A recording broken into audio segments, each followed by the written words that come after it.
the criminal acts of the Israeli occupation forces against civilians.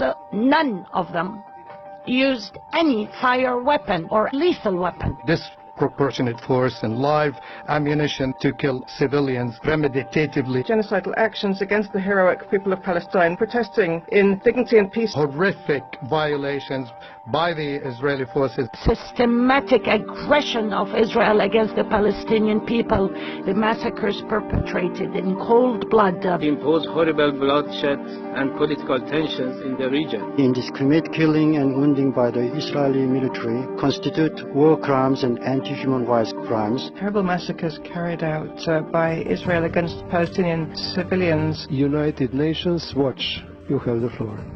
I commanded British troops in Afghanistan, Iraq, the Balkans and Northern Ireland, and served with NATO and the UN. I've come straight from the Gaza front line to share my assessment. Based on what I observed, I can say that everything we just heard here is a complete distortion of the truth.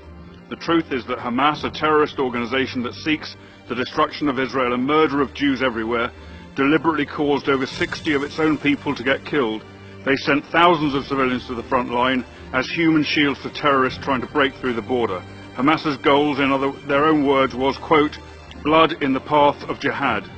I ask every country in this council, you've all been telling us that Israel should have reacted differently, but how would you respond if a jihadist terror group sent thousands to flood your borders and gunmen to massacre your communities?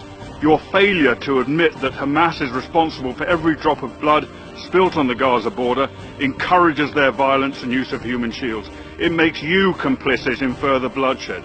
If Israel had allowed these mobs to break through the fence, the IDF would then have been forced to defend their own civilians from slaughter, and many more Palestinians would have been killed. Israel's actions therefore saved lives of Gazans, and if this council really cared about human rights, it should commend the Israel Defense Force for that, not condemn them on the basis of lies.